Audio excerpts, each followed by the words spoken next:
परिवार की सेवा करो, नाम जप करो। जरूरी है, प्रतिकूलता है, बड़ी कृपा है आपके ऊपर, लेकिन तैयार रहो, दिन है, रात आएगी, तैयार रहो। ऐसा ना सोचो सब दिन होत ना एक समान। प्रतिकूलता कदम पे कदम हमारी आध्यात्मिक प्रकाश को प्रकाशित करती है। हमारा जीवन प्रतिकूलताओं से भरा रहा है और आज भी भरा है। कि आपको तो अभी छोड़ देना चाहिए हमारे। अब उनको हम क्यों कहें, उनकी इतनी कृपा है कि ऐसी प्रतिकूलता में भी वो सत्संग करवा रहे हैं, ऐसी प्रतिकूलता में भी वो भागवती दिनचर्या चलवा रहे हैं। आपकी जय हो प्यारे, आपका मंगल हो प्यारे, आप सुखी रहो प्यारे, आपने बहुत कृपा की है, बहुत कृपा हमारे ऊपर है। ये तो हम आपको दर्शन करा रहे, बका हमें प्रतिकूलता का बोध नहीं है। हमें प्रतिकूलता का, आपको सच्ची कहते हैं, हमें प्रतिकूलता का बोध नहीं कि मेरे प्रभु ने प्रतिकूलता दी, मुझे कृपा ही कृपा दिखाई दे रही। सभी महापुरुषों के चरित्रों में तो महाराज जी यही आता है, इतनी बड़ी प्रतिकूलता की एक आम इंसान हिल जाए महाराज जी। भक्तमाल में चरित्र पढ़ने को मिलते हैं, ब्रज के भक्तों में मिलते हैं, तो महाराज जी ऐसा क्यों महाराज जी? साधकों के साथ तो ठीक है कि उसको तपाया जाता है, पर सिद्धावस्था में भी महाराज जी ऐसा। मुख्य बात यह रहती है कि उनके अनंत जन्मों का हिसाब किताब बराबर होना है। अब उनका आखिरी जन्म है और देह से उनका कोई संबंध रह नहीं जाता, तो फटाफट देह में प्रतिकूलता के ऊपर प्रतिकूलता दे दे करके अनंत जन्मों का हिसाब ठाकुर जी निकाल देते हैं और वो भगवान के धाम को चला जाता है। अगर हम अपने जन्म कर्मों को भोगे तो करोड़ों जन्म ले तो भी नहीं भोग पाएंगे, तो भगवान इसी जन्म में थोड़ा थोड़ा भुगता करके सब पावन करके, इसलिए बड़े बड़े महात्माओं को बड़े बड़े रोग, बड़ी बड़ी समस्या, बड़ा बड़ा दुख, वो सब पवित्र करके भगवान बुला लेते हैं। उनके सानिध्य में जो आते हैं वो तो मजे में हो जाते हैं। हाँ, स्वामी रामदास, कृष्ण परमहंस जी, विवेकानंद जी महाराज, महाराज जी उनके सानिध्यता में इतना सुख है। हाँ, उनके संकल्प में इतना दम है, वो मम भक्ति तो भोनम पुनाद, लोक के लोक को पावन कर सकता है, दूसरों के रोगों को ऐसे नष्ट कर सकता है संकल्प से, लेकिन वो अपने जुकाम को भी नहीं ठीक कर पाएगा, क्योंकि वो ऐसे है, अपने लिए नहीं, अपने शरीर में सारी पीड़ा, सारे दुख, सारे भाव, और दूसरे के दुख की संभावना मात्र लगी कि दुख है, वो जान नहीं पाएगा, उसके दुख को अपने ऊपर ले लिया, वो समझ भी नहीं पाएगा।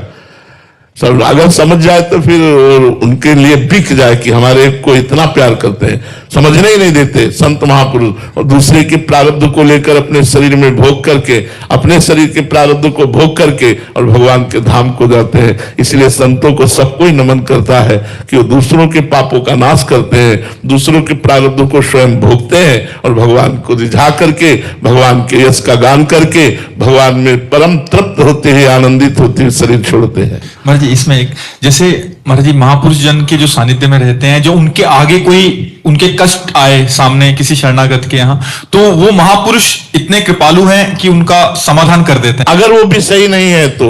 हाँ महाराज जी, वैसे ही ठाकुर जी के सानिध्यता का अनुभव करते हैं वो महापुरुष, तो ठाकुर जी महाराज जी, ठाकुर जी अंदर बैठ के देख रहे हैं ना, उसके मन को अपने आनंद में डुबो देते हैं और तन को भोग दे देते हैं। तो तन में, जैसे डॉक्टर यहां ऑपरेशन करता है तो यहां शून्य का सुई लगा दिया, अब उसको पता है कि जो मैं चाकू मार रहा हूं इसमें इसको बिल्कुल कष्ट नहीं होगा क्योंकि मैंने पहले शून्य कर दिया है। ऐसे ही भगवान अपने भक्त की इतनी ऊंचाई मन की कर देते हैं आनंद में कि भगवान को पता है कि मैं इसका ये दर्द दूंगा तो ये दर्द इसे परेशान नहीं करेगा, क्योंकि इसके मन को पहले से आनंद रूपी इंजेक्शन लगा चुके हैं। अब वो आनंद में मस्त है, दर्द है तो क्या है, कोई परेशानी नहीं। तो भगवान सर्वज्ञ है ना, ऐसा कष्ट नहीं देते जिसमें भक्त विकल होकर भगवान को भूल जाए, ऐसा तो नहीं देते। मतलब उनकी चिंतन की वृत्ति हमेशा बनी रहती है। हाँ, आनंद में बनी रहती, सब में रहती, आनंद में बनी रहती है। अभिषेक जी उत्तराखंड से, राधे राधे महाराज जी। महाराज जी, साधन पक्ष और आश्रय पक्ष, एक भगवत मार्ग के साधक को कैसे पता चले कि उसके द्वारा की गई क्रिया अथवा चेष्टाएं साधन प्रधान है या आश्रय प्रधान है? जिसको ये ऐसा लगता है मेरे प्रभु के द्वारा भजन कराया जा रहा है, मेरे प्रभु ही मुझे वृंदावन लाए हैं, मेरे प्रभु ही संत समागम करवा रहे हैं, मेरे प्रभु ही मुझसे नाम जप करवा रहे हैं, मेरे प्रभु के द्वारा सब कुछ हो रहा है, वो भगवत आश्रित भक्त है। मैं ऐसा करूंगा, मैंने ऐसा किया, मैं ऐसा कर सकता हूं, ये जहां भाव है वहां अहम प्रधान साधना है, जो आगे चलकर पवित्र होगी, अभी अपवित्र है, अहम रूपी मल है। और जिसमें होता है कि प्रभु के द्वारा हो रहा है, वो आश्रित जन होता है। प्रभु के द्वारा जो साधन होता है वो निर्विघ्न होता है और वो भगवत प्राप्ति कराने में समर्थ होता है। लेकिन जो अहम प्रधान साधन होता है उसमें विघ्न पड़ता है और वो एक बार गिरता है और उसका अहंकार चूर होता है, तब फिर वो भगवत आश्रय लेकर भगवत मार्ग में बढ़ता है। जी महाराज जी, महाराज जी, आत्मबोध होने की बात आपसे हमेशा सुनी है। महाराज जी, आत्मबोध कैसे हो? कभी कभी मन बहुत बेचैन हो जाता है और बहुत रोना भी आता है। ऐसा लगता है कि क्या जीवन व्यर्थ हो जाएगा अगर नहीं हुआ तो? आत्मबोध होने के लिए तो बहुत बड़ी साधना है, पर सरल साधना यह है कि हम श्री भगवान को रिझा लें। सोई जाने जे देहु जनाई और जानत तुम्हें तुम्हें हो जाए। भगवान को प्रसन्न कर ले तो भगवान अपने आप को जना देंगे। भगवान सबकी आत्मा है। जे ही तुम भगवान को जाने सो तुम भगवत स्वरूप अपने आत्मा का बोध हो जाएगा आपको। सोई जाने जे देहु जनाई जानत तुम्हें तुम्हें हो जाई, वो भगवत स्वरूप हो जाता है। ब्रह्मविद ब्रह्म भवति। यदि ऐसा ना हो तो फिर सदगुरुदेव को साक्षात पर ब्रह्म परमात्मा अपनी आत्मा मानकर हम उनकी आज्ञा का पालन करें, उनके अनुसार बताए हुए वेदांत दर्शन का श्रवण करें, वेदांत पद्धति के अनुसार हम साधना करें, तो हमें आत्मबोध प्राप्त हो जाए। दो भाव है, एक तो भक्ति, भक्ति के द्वारा भगवान की प्रसन्नता और भगवान के द्वारा आत्मबोध होना।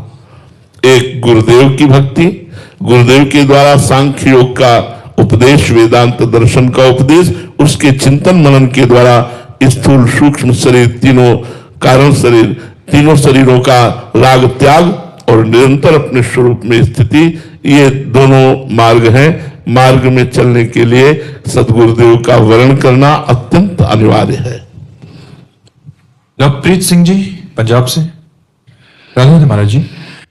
महाराज जी, जब गुरु नानक देव जी आए थे तब उन्होंने संसार में जगह जगह भ्रमण किया था और प्रभु का गान करने का सबको संदेश किया था, जिसकी वजह से उनके दर्शन के लिए लोग दूर दूर से आते थे। अब वही दृश्य हम आप जी के रूप में भी देख रहे हैं। आपकी वाणी की वजह से लोग दूर दूर से आपके दर्शन के लिए आते हैं। महाराज जी, हमें भी आपकी वाणी से बहुत मदद मिली और नाम जप को और तेज करने के लिए हम प्रयासरत हैं। जैसे एक छोटा बच्चा चलता है, फिर गिरता है और माता पिता उसे संभालते हैं और फिर वो दौड़ता है, वैसे ही हमारे साथ हुआ है। महाराज जी, आपने आपकी वाणी की वजह से हम तो है ही, जब तक वो पहचानवाना ना चाहे तो नहीं पहचान सकते। वो तो हर समय है।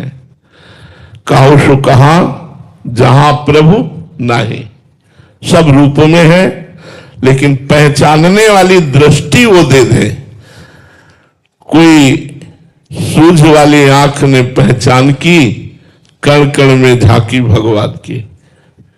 वो सूझ, वो सूक्ष्म दृष्टि, वो दिव्य दृष्टि, वो ज्ञान दृष्टि, वो प्रेम दृष्टि जब तक गुरुदेव के द्वारा नहीं मिलती तब तक हम सर्वत्र विराजमान भगवान को नहीं पहचान सकते। भगवान यदि अपने को पहचानवाना ना चाहे तो कोई पहचान नहीं सकता। अगर पहचान वो देना चाहे सो ही दे सकता है। देखो, गुरु के द्वारा दृष्टि मिली नामदेव जी को, तो कुत्ते से भी विट्ठल भगवान को प्रकट कर लिया। कुत्ते में देखा विट्ठल भगवान, भूत में देखा विट्ठल भगवान। दृष्टि है, अब पवित्र हो गई तो सर्वत्र भगवान दिखते हैं। हमारी दृष्टि त्रिगुण मायामयी है, तो स्त्री दिखाई देता है, पुरुष दिखाई देता है, पापी दिखाई देता है, पुण्यात्मा दिखाई देता है, महात्मा दिखाई देता है, दुरात्मा दिखाई देता है। ये त्रिगुण मायामयी दृष्टि है। पहले भजन के द्वारा हम ज्ञान दृष्टि प्राप्त करें, भगवत दृष्टि प्राप्त करें, तब सिय राम में सब जग जानी, करो प्रणाम जोर जोर, सब जगह भगवान विराजमान है, ऐसा अनुभव हो जाएगा। रोज भगवान आते हैं, आपके सामने मिलते, लेकिन आप जान ही नहीं पाते, क्योंकि वो दृष्टि नहीं। आपको लगता है ये कुत्ता है, आपको लगता है ये मनुष्य है, ये गाय है, ये अमुक है, लेकिन भगवान आकर के मिले, ऐसा कहा। जब सब में भगवान का दर्शन होगा तब भगवान की कृपा का अनुभव हो। आत्मा में आत्मा एक ही रहती, उसमें 150 ग्राम वाला कम वाला हिसाब नहीं। कि चींटी में 100 ग्राम है, हाथी में 100 कुंतल है, पापी में 50 ग्राम है, महात्मा में 100 किलो। ऐसा नहीं है। आत्मस्वरूप भगवान सब में समान रूप से विराजमान है। भगवान कहीं कहीं अपने तेज को प्रकाशित करते हैं, आचार्यों के रूप में, भक्तों के रूप में, संतों के रूप में। उसकी पहचान होती है उनकी वाणी से जगत का परिवर्तन। अगर तेज की बात कहो तो संत है, रूखा सूखा खा रहे हैं, झुर्रियां पड़ी हैं, फटे पुराने कपड़े पहने, बाहरी वेश से नहीं पहचाना जा सकता कि भाई कोई तेज ऐसा नहीं। जिनकी वाणी का प्रभाव संपूर्ण दुराचार से निवृत्त करके सदाचार में प्रवृत्त कर दे, जिनके संग का प्रभाव हमारे अंदर की वासनाओं को नष्ट करके उपासना में स्थित कर दे, जिनके देखने से, जिनके बोलने से, जिनके संग से हमारी दुर्वासनाएं छूटे और भगवान प्यारे लगने लगे, वही महात्मा है, वही भगवान की विभूति है। बस इतना है, और बाहरी लक्षणों से नहीं पहचाना जा सकता। बाहरी तो नौटंकी नाटक में भी सब ऐसा ही होता है, बाहरी लक्षणों से नहीं पहचाना जा सकता। ब्रह्मानंद जी महाराज, राधे महाराज जी। महाराज जी, भगवत गीता जी, रामायण जी या तत्व सिद्धांत आदि भक्ति और वेदांत में महाराज जी क्या भेद है?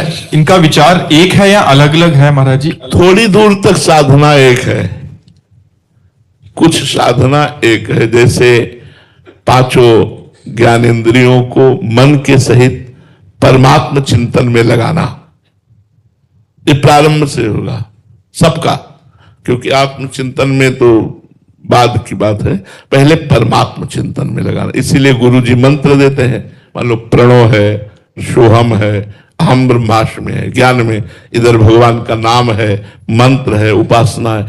दोनों का पहला कर्तव्य है संसार का चिंतन छोड़ना, चाहे वो अष्टांग योग हो, चाहे वो सांख्य योग हो, चाहे वो कर्मयोग हो, चाहे वो भक्ति योग हो। सब योगों का मुख्य कार्य है संसार का चिंतन छोड़ना। बोलो ऐसा है ना? फिर सब योगों का द्वितीय मुख्य